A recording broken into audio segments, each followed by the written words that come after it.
مدال دادم. پدرم گفتن آفرین.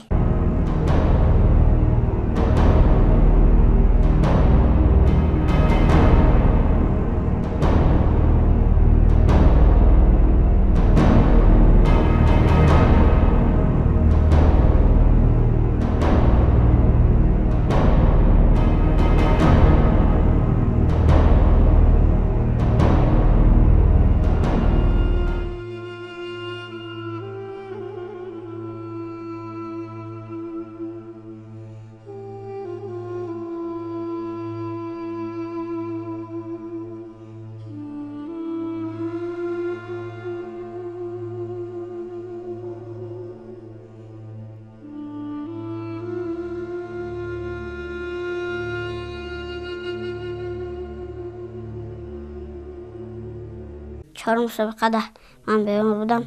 پدرم را گفتم من میرم اشتراک میکنم جای یکم را بگیرم.